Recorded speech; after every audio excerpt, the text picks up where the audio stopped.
ছাগলনাইয়া, পরশুরাম এবং ফুলগাজী সহ বন্যা কবলিত এলাকা থেকে পানি নামতে শুরু করেছে। এটি স্বস্তির খবর হলেও দুঃখ হয়ে এসেছে ফেনীর দক্ষিণাঞ্চলের গ্রামগুলোর জন্য। ঢলের পানিতে প্লাবিত হয়েছে বেশ কিছু গ্রাম। আশ্রয়ের জন্য ছুটছে হাজারো বানভাসী মানুষ।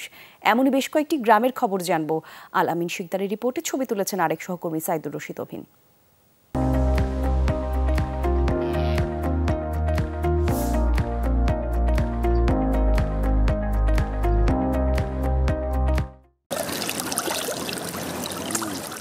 ভেলায় চেপে যে গ্রামটিতে ঢুকছি সেই গ্রামটি দাগনভূঞার মাসিমপুর গ্রাম। এই গ্রামের শতাধিক পরিবার এখন পানিবন্দী। গ্রামটির যত দূর চোখ যায় শুধু পানিতে ডুবে থাকা ঘরের দৃশ্য। কয়েকদিন আগেও শুষ্ক এই গ্রামের রাস্তায় এখন বুক সমান পানি। ডুবে আছে পানির কল। বিশুদ্ধ পানির খোঁজে কলসি নিয়ে ছুটছেন গ্রামের নারীরা। এই গ্রামে কোনো মানুষ নেই। এখন যারা উঁচু জায়গাতে যায় কোনো রকম অবস্থানে আছে, তারপরে এখন আর কোনো মানুষ এদিকে আর কোনো পাইছি না, খুঁজি পাচ্ছি না।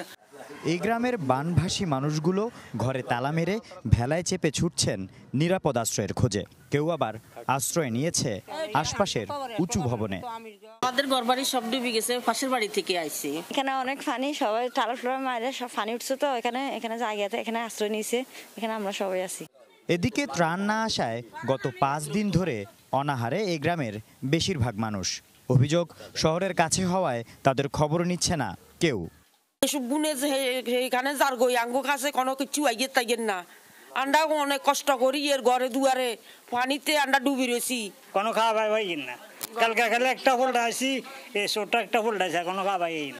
এরই মধ্যে ক্ষতিগ্রস্ত দুর্গম জনপদে ত্রাণ নিশ্চিতে সমন্বয় করার কথা জানান ফেনীর জেলা প্রশাসক। অনেক সময় ত্রাণের সাথে অতিরিক্ত মানুষ চলে আসে, যে কারণে আমাদের ত্রাণ বিতরণে কিছুটা বিঘ্ন হয়। আমি অনুরোধ করব জেলা প্রশাসনের পক্ষ থেকে যারা বিভিন্ন প্রান্ত থেকে ত্রাণ বিতরণে আমাদেরকে সহযোগিতা করছেন, তাদের মধ্য থেকে যদি লোকবলটা একটু কম থাকে তাহলে আমাদের আসলে জেলা পর্যায়ের ম্যানেজমেন্টটা ভালো থাকে। ঢলের পানিতে এখন মাসিমপুরের মতো দাগনভূঞার সিলোনিয়া, আমিরগাঁও, জয়লস্কর সহ প্লাবিত ফেনীর দক্ষিণাঞ্চলের বিস্তীর্ণ জনপদ। দাগনভূঞার বেশিরভাগ গ্রামগুলোর চিত্র এখন এমন। তারা কেউই ঘরে থাকতে পারছে না, যাচ্ছে নিরাপদ আশ্রয়ে। তবে তাদের প্রধান অভিযোগ, এখন পর্যন্ত তাদের কাছে পৌঁছেনি কোনো ত্রাণ সহায়তা।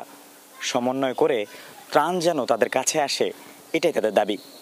আল আমিন শিকদার, যমুনা নিউজ, দাগনভূঞা, ফেনী।